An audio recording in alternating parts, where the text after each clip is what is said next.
daily. Yeah. Oh.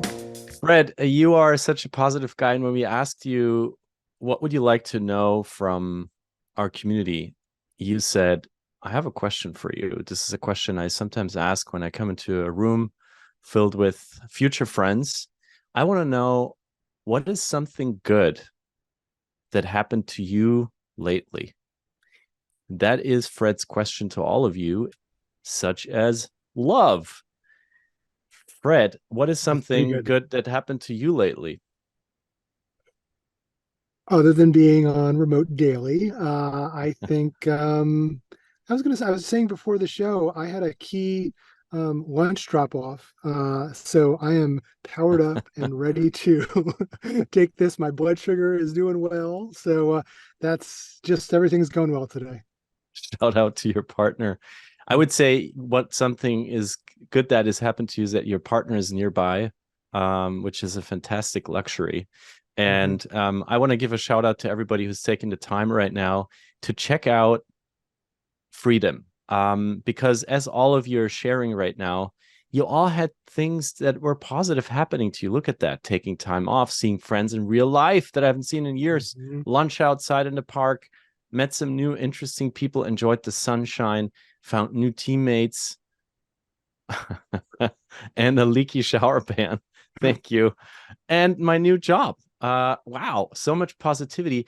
And I think, Fred, what you bring with Freedom is positivity, and it has a unique origin story. The company is not something you planned out after you graduated MBA and wrote a business plan and went over to investors. You actually designed something to solve a challenge that you faced personally, and then the whole thing just grew. So, how did this all get started? Please give us the 1 minute version of it. Yeah. It started in graduate school. So I was in a PhD program studying human computer interaction, how we interact with our technology and how it affects our lives. And I was spending a lot of time on social media because that is what we were studying. And This is going back many years into the 2000s and then the 2010s.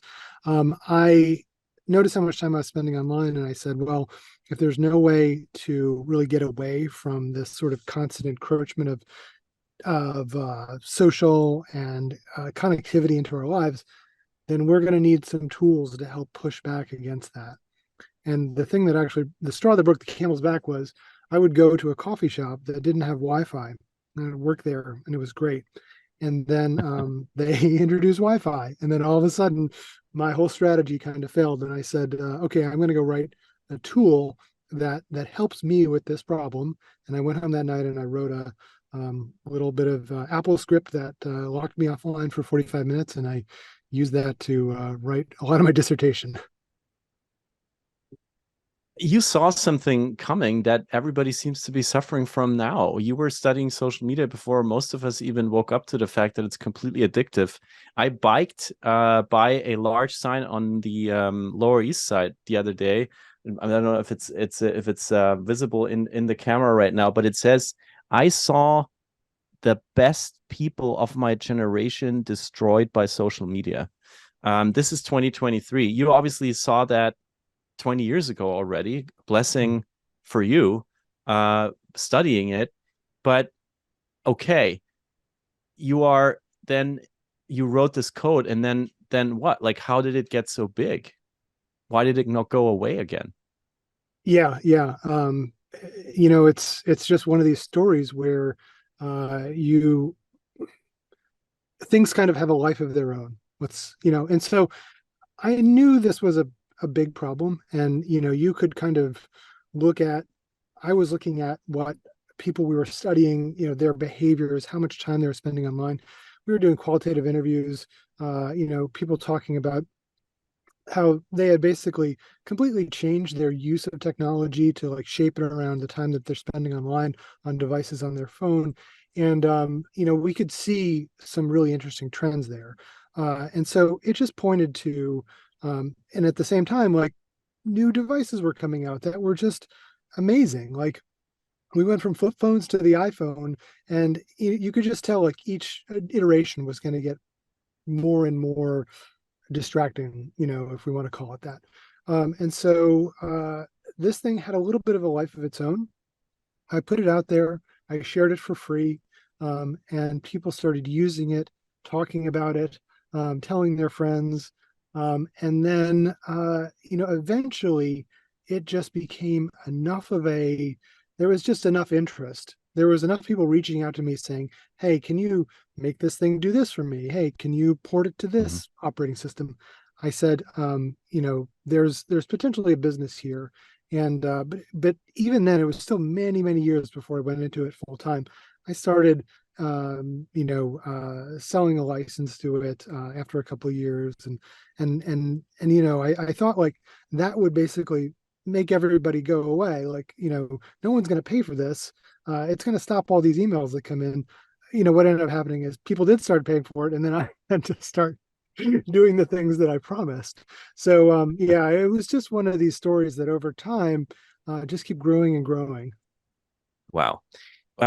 You told us preparing for today that you're a self-proclaimed geek now on how to work best, which is also the goal of our Monday newsletter now, Work Better, to just help people work better. And you spent really like years researching technology's impact on productivity, what you were just talking about. And you also said, and we had so many productivity conversations on this show, you said something that I found really interesting. You said, actually, your app helps you to train like an athlete, like as you're a knowledge worker, to train like an athlete to become productive. And this focus thing, this focused work is not something you can just do. It's a muscle that you have to build from scratch, and you have to keep training it, and there's no quick fix. But what you do with your company offers a lot of tools to get into the training and to become that athlete. There is distraction blockers. Of course, I think that's what you started with, what you just said.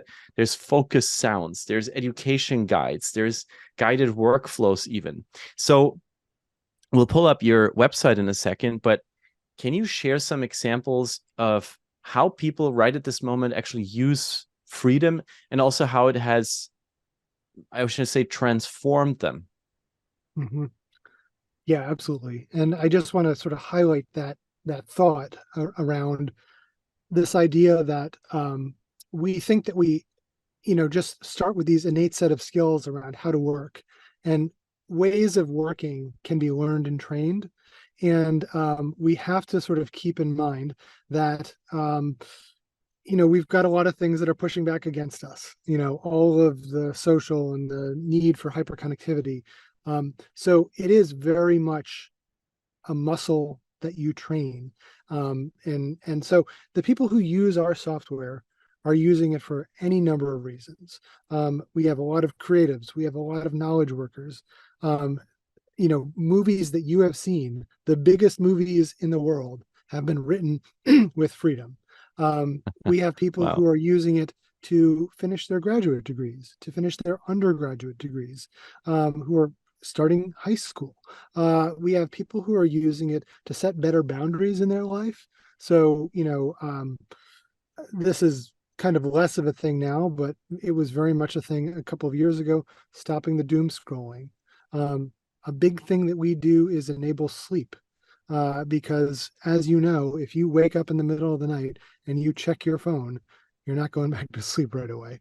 You're Yeah. just kind of setting yourself up for defeat. So we have literally hundreds of stories, and we hear from people every day about how it has made their life better.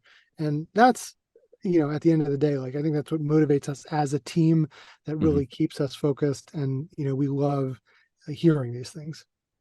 I mean, one thing that shocked me the most, and you were just talking about doom scrolling, is, and Liz was so kind to put this on the screen right now. Studies show that every time you check email, I'm reading from your website, a social feed, or respond to a notification, your mind requires 23 minutes of refocus time to get back on task. I read that. I read that and reread that and reread that, and I thought, 23 minutes? that would basically mean for me that my entire day is just being spent on refocusing. I would argue, however, that I take breaks for my brain going to a social feed or whatever, doom scrolling, as you just said, like scrolling the New York Times app or whatever. So, Mhm. what do you say to people like me who say, no, no, no, I don't, I don't do this to like take a 23-minute refocus time. Mhm. I do this because this is what the way I actually relax. I would say there is a time and place for all of those things, and so I take the position that, technology is not the technology that we even block is not a bad thing. There is a time and place for all of those things. And so, what I would say is that in a day, in your average workday, uh, between meetings, between transit, between breaks, between just all of the things that go on, you're lucky if you get a couple of hours for focused work. I mean, if you get three, you're doing really, really well. And if you get more than that, that's great. So the question is then, how do you use those 3 hours in a way that is best for you?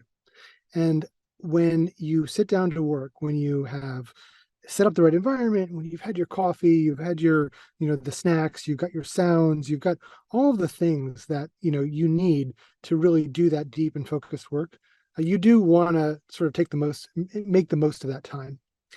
And so it's interesting. Like that study is that's a very it's a study from Gloria Market. Is you've seen it a million places, and if you really extrapolate out, it's like nobody's ever getting any work done because we are always constantly being distracted. But I think that the key is that we need to have times where we can really get that deep focus. And interestingly enough, just the ability to task switch, the sheer fact that you can switch from like the doc that you're working on or the illustration you're creating to your mail or to the New York Times, those things reduces our sort of cognitive capacity and just makes us do less. The work is just not as great.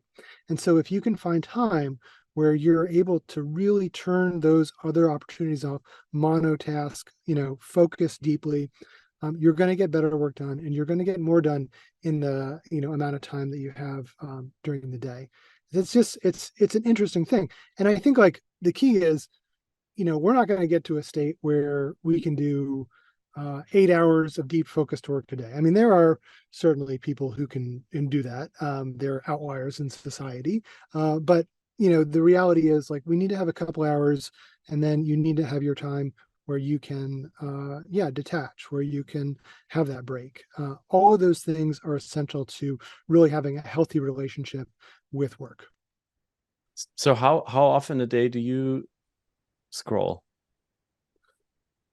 I don't have my phones with me at my desk. And I am lucky enough to have some time to really do deep work, I take it quite seriously.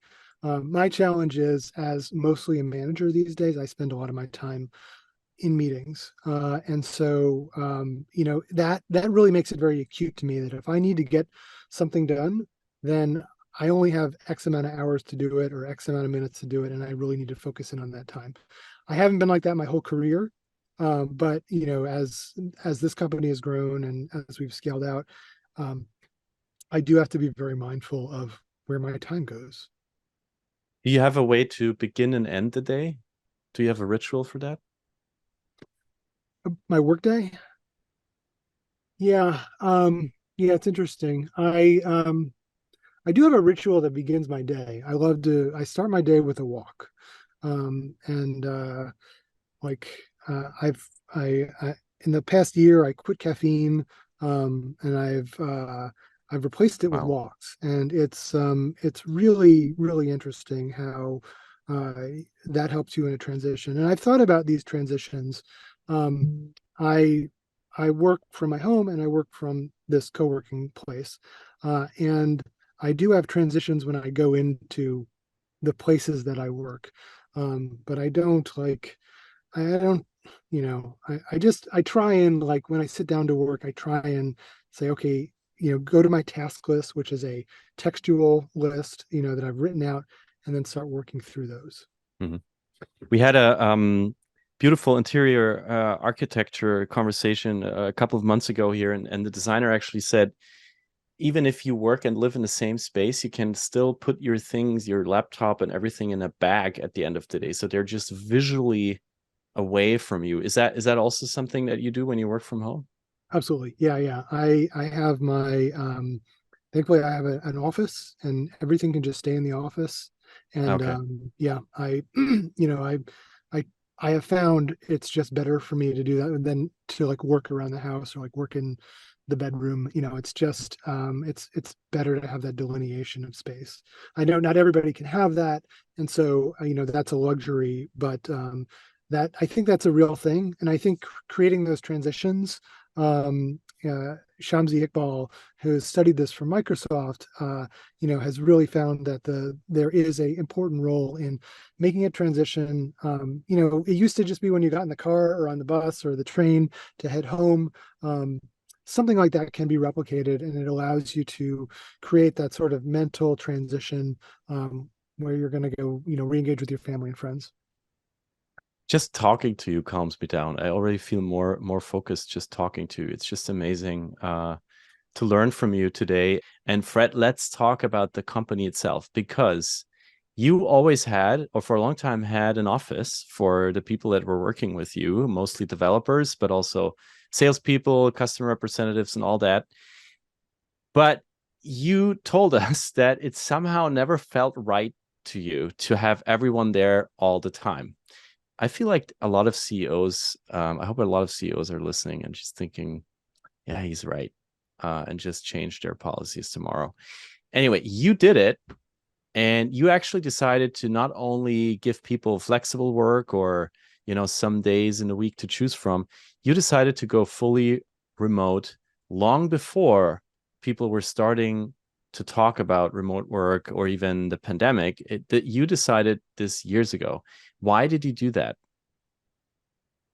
Yeah, it never felt right for me, and the reason why is because I look back over the arc of my career. I was in academia, which is inherently, kind of an interestingly both in person and distributed career, because yes, you do need to be in person to teach the classes, or at least you did used to, but your collaborators are almost always remote. They're at different institutions, they're in different continents. And before that, I worked in the open source software space, which is almost entirely distributed. It is entirely built of people collaborating remotely around the globe. And so when I started this company, I had a lot of people telling me, "Well, you need to have an office," and so we got the office, and that was fine, but it just never felt right, and it never, it just felt like we were trying to I have very, very much, round peg, square hole kind of thing. And so we hired a CTO who was a friend of mine who we had collaborated previously on the open source projects. And we brought and established a new way of work into the team where we created flows. We allowed us to hire from, different areas. And, it became pretty clear shortly, thereafter, that an office just wasn't something that we needed. And so, that being said, there were some people that needed the office. So, simply because I felt this way, wasn't something that everybody felt. And so we kept the office. But, over the years, and as we grew more sort of horizontally across the globe, it just, became kind of a lagging indicator. It was really just something that we kept. So we had a space. And then, of course, with the pandemic, everybody went remote, and we haven't really needed to go back from that. So it was always in our DNA Mm-hmm. to have a remote organization, and but for a number of years we had to listen to people who are saying you should only hire locally. You can't trust that you're going to get the work done if they're not in the office. And that was just fundamentally different from my entire experience of work, so it just never resonated with me. So open source in academia led the way for you to know way earlier than most that it's possible to work remotely. How many people work with you today on Yeah, Freedom? our team is about 25 people spread around the globe. Yeah. I think there's a half a dozen countries in the mix in Europe, all across the US. As I said, engineers, marketers, customer service folks. And I always often feel that time zones are really the last barrier to like a fully global way to work together. How do you manage that? How do you have any maybe advice for the many people also listening in the room right now who have to work across time zones? How do you overcome that? So they are real barriers. And so there are two things that we do. One is that we do have to um, put time zone barriers around where we hire. So our team is mostly East Coast US and then CET. So there isn't that much of a difference. So anything between the two. That's not entirely true. We have one team member who's in Sri Lanka, but they work a different day than the rest of us. Mhm. But for most of our hiring, we try and hire within those team zones. So, we have in the past hired from Oceania and Asia, but we have found that it was simply too challenging to manage that because, of there is some in person that is not in person, but meetings that are required, and like we weren't mature enough in our processes, and we didn't have like distributed leadership where we could lead from Asia, and give that person the right experience and ask them to like be up all night. It hasn't worked out, and we haven't really explored it deeply. But in having sort of some time zone alignment and then a couple of hours of overlap, that has definitely been good enough for us. Mhm. And that's kind of how we think about it. And I mean, our work processes are created so that we don't need to have as a ton of overlap. Ideally we shouldn't be having a ton of meetings, and so that even reduces it a little bit more. We're very much about deliverables rather than like the time that you're at your desk. That What is just a key thing for us. what would you say is the biggest challenge you face as a remote leader on a day-to-day basis? The biggest challenge, well, it's you've got all these people who, I mean, and it's a new experience for me having this many people who I'm working with. All of these brilliant people we've been able to hire, I mean, way, way, way above our, above our level, um, who want to do just amazing things for this company. And how do I harness that? Mm. How how do I, I think that's the thing. Like, and I don't know if it'd be easier if I was in person with them more. Probably. Like, I think that's an area where just having more check-ins is probably a good thing.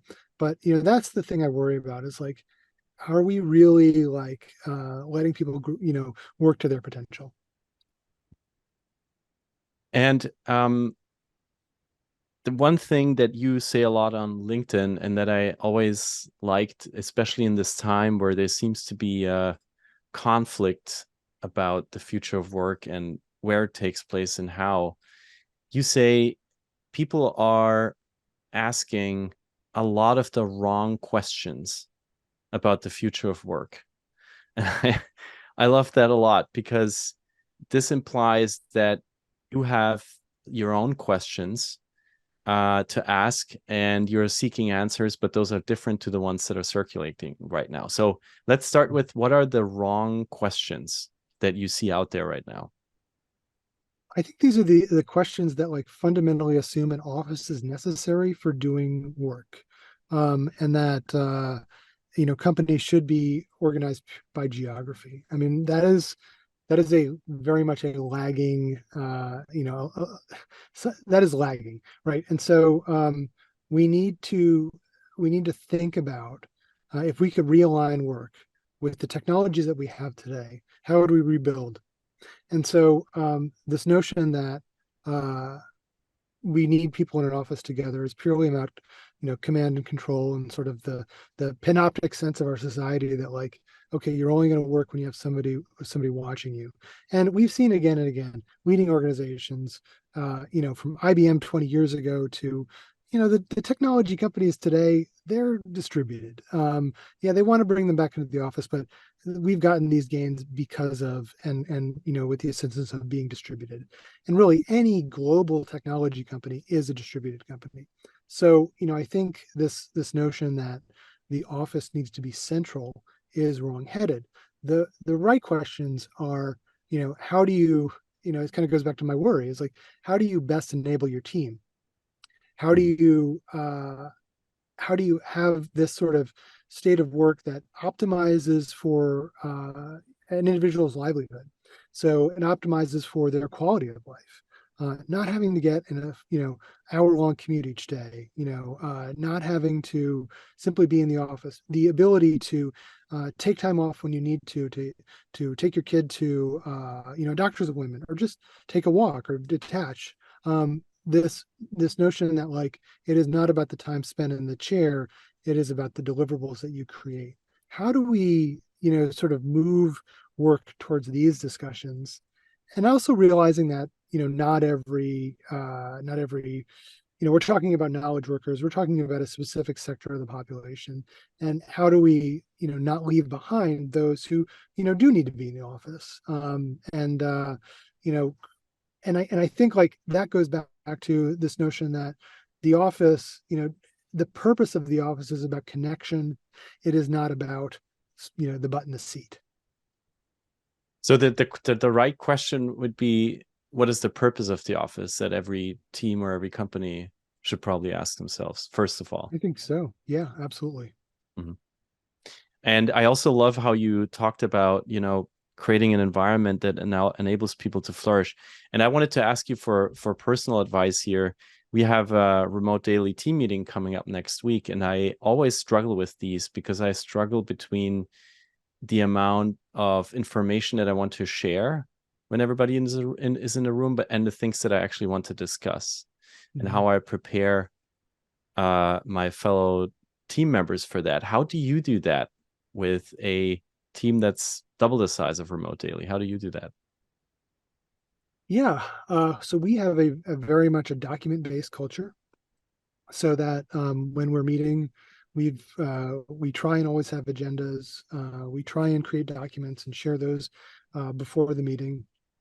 That's, and there are different reasons for meetings. I mean, certainly some meetings are brainstorms and they're just going to be a little bit more ad hoc. But when you need to deliver some information, you want to have that recorded, you want to have that written out, and you can then deliver it in person, provide a space for follow up. And, an example is, we're just working through our performance evaluation process at the company. And so to share that, which is very much one of these things that when you're sharing it, you want to be very careful about, you want to, have a space for conversation. We did all those things. And then we also put it through a pretty big process beforehand where there was a lot of sort of community involvement, so that when the information was shared, there was no surprises, right? And so I think over communicating, doubling down on the ways in which you share the information, and finding the right, methods to share it. I mean, in our company, we do have a very document-based culture, but there are sometimes where, like, this is going to be a couple paragraphs, whereas if I just got on a Loom and Mm, demonstrated for a minute, mhm. like, that's good enough. And so you try and optimize and find the right way to share that out. The key thing about it is asynchronous, and you can watch it again, and you don't need to get everybody on a call at the same time to do it. Which is like, not verboten at Freedom. You can certainly get people on a call and work through something. We're not like anti-meeting. But just the reality is, like, that's a lot harder when you've got people, there's a little golden window where everybody's going to be online, but the reality is, like, you've got to prepare yourself for building sort of, knowledge nuggets that then can be viewed at different times and responded to in different times. Very cool. We will get to your questions in a minute. We encourage you to ask your questions through Menti, which we're testing right now. We're trying out this new platform where you can visualize interaction in real time. The link is going to be in the chat for you in a few seconds. Aveli, our community manager, was so kind to post it already. And we hope to hear from you. Already have 2 questions for Fred. Let us know what you would like to know. And before we come to the audience questions, Fred, there is a last question I wanted to ask you, because you have been obviously studying this for such a long time, this whole space around, remote leadership and productivity. What are some companies that you really look up to? Like, what are some companies out there that you follow, that you find inspirational, that you would recommend to actually look into to learn more about what they're good at? Yeah, right off the top, I think of Doist, the company that makes Todoist and Twist. Todoist, the very popular task list product. I'm very interested in them because they have a similar story to Freedom. They're at a much bigger scale, but they're at over 100 people, but they're fully distributed. And they invest a tremendous amount in their remote culture.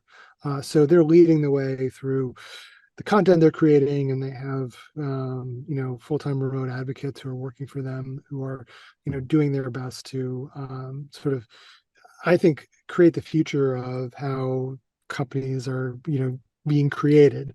Wow. At a bigger scale, Zapier, they're also fully remote, fully distributed.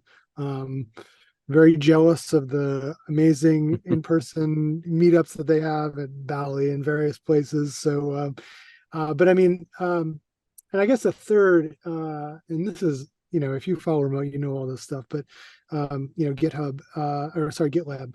And the reason for GitLab is because of how much they have documented their process. Now, GitLab, I think, is their processes are built for much larger companies, but there's a lot that can be taken from their sort of culture of documentation and the practices they've put in place that can then be sort of watered down a little bit and applied to smaller companies. But yeah, I mean, I follow them. I follow the people who work for them.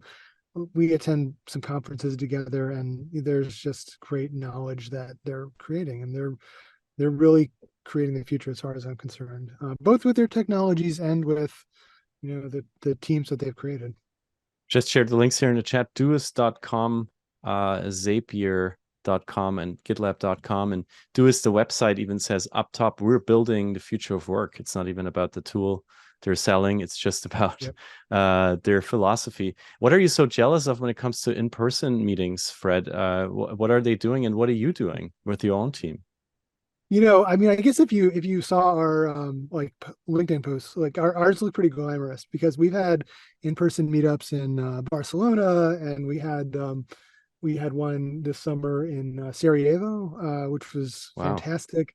But I mean, like, they're renting out like villas in the Alps. Yeah, so we don't have the budget for that yet. But I look at that, I'm like, oh, that looks pretty fun, and I bet that really helps with employee retention. But yeah, honestly though, the takeaway from our meetups is not, the location is like second by like a Mm-hmm. huge amount.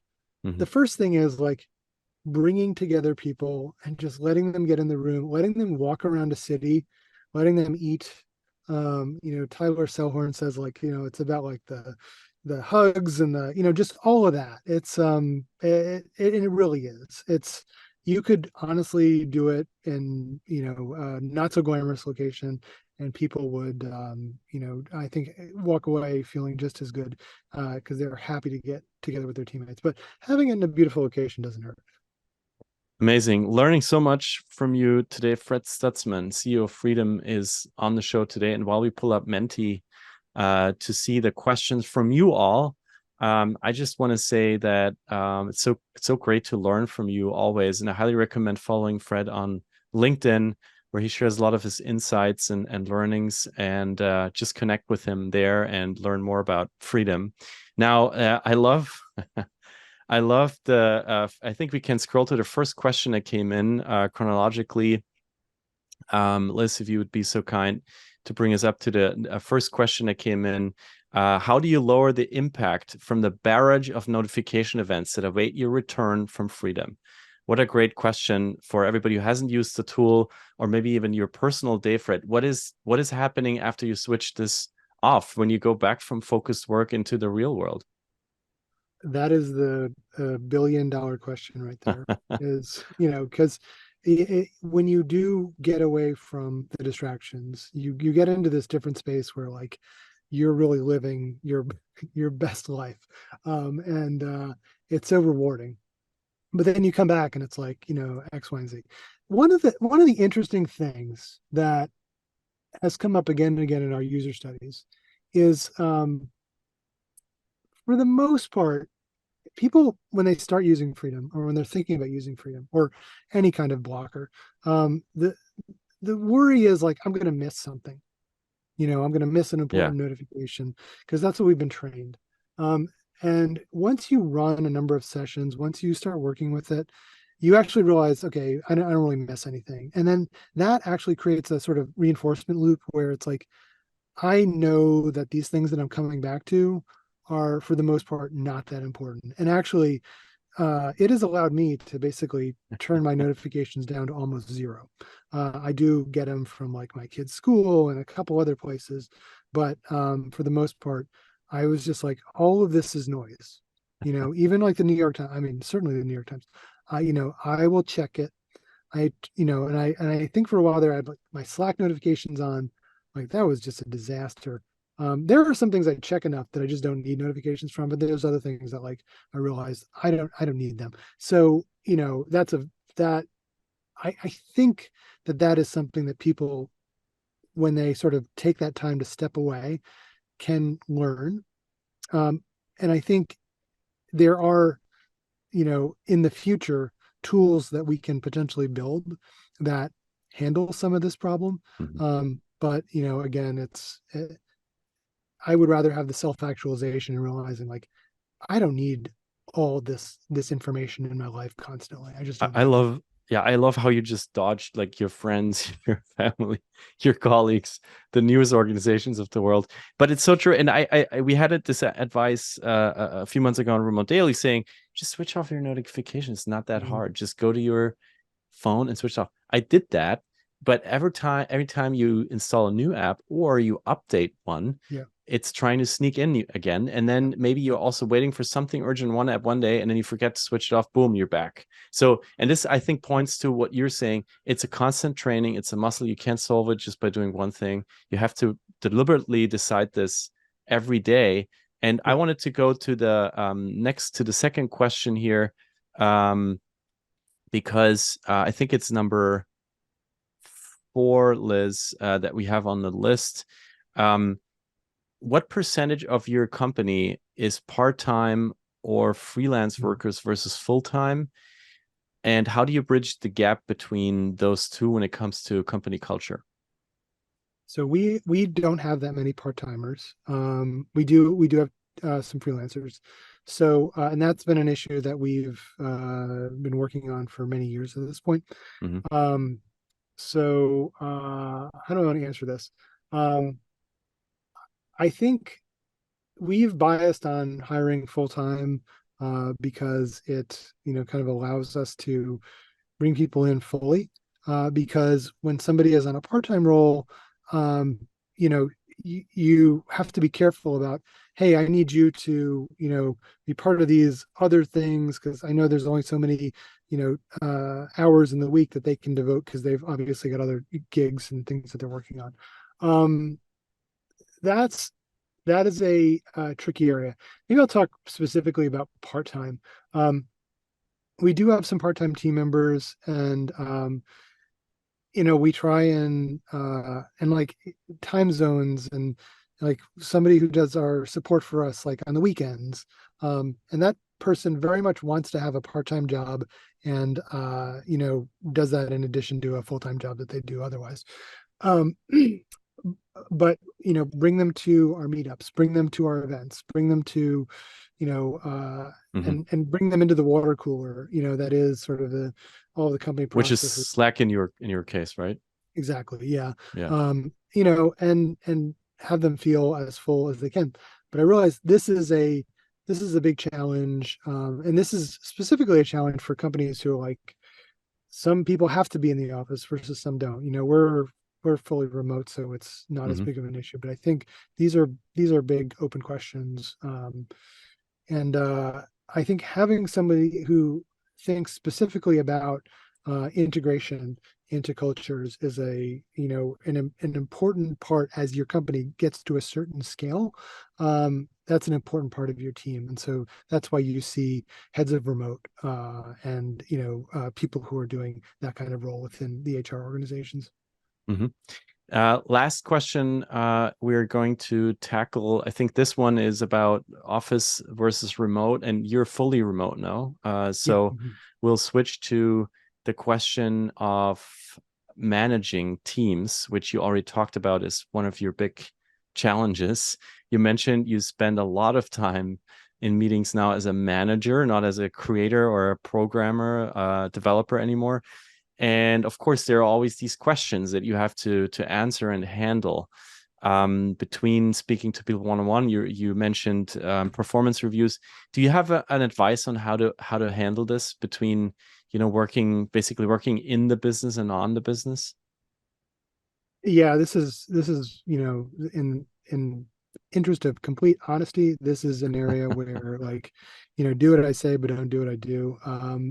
It's when you are sitting where I'm sitting, and this is, our company is not a venture backed company. It is a company that I created from the first line of code. I'm very invested in it, and I'm a builder. So, like, I'm not just a professional manager. I want to find some ways to keep my hands dirty. And so I do have to balance that. And it's funny, the one-on-ones are important too. It's like one of my employees might have wrote that question. Because it's very important to have that FaceTime with employees. It's very important to be in the meetings. But at this point, I try and audit my meetings every quarter and say, what do I need to be in? What do I not need to be in? So that then allows me to have a couple of hour blocks each day where I'm Mhm. actively moving the company forward. And so, that's the best balance that I can. But I mean, I work long hours, and I'm not the best, I'm not a dream picture of like somebody who's got great work-life balance. But when you're an entrepreneur, that's rarely in the cards. I'm glad that you're still struggling with things, because you always struck me as too perfect. You're so calm, you're so positive, you're so focused. I'm glad we found something that you're still struggling with this, and I'm not joking, because I think it is one of the biggest. You're tackling some of the biggest problems of our time, and you started tackling them before everybody else. And we learned so much from you today. Um, we learned that noise and focus are to be separated, as are the phone and the workspace. Kudos on that. We learned from you that you coded something in school that now millions of people use and pay for to make Hollywood movies and other cool things that everybody then gets to enjoy. So thank you for that. And we learned also that you still struggle with, the big questions of how to manage across time zones and how to bring people to their best, to enable them to do their best work. And I'm so glad that you were so honest with us. Before you give us your final message, Fred, I just wanted to invite everyone to switch on their cameras and give a little bit of virtual glitter to our amazing guest, the CEO of Freedom. Fred, what is your final message to our community? What would you like to share with us before we part ways for this weekend? Keep building. You're in the right community. You're building the future of work. Let's keep working at it. Let's make work more humane, and let's realize that we don't need to have unnecessarily an office or borders. We can work together, and that is the promise of the internet as far as I'm concerned. So keep working on it. I'm Felix. See you again next week. Thanks to our guest, Fred, and thanks to all of you. Have a good weekend. Bye bye. Remote daily.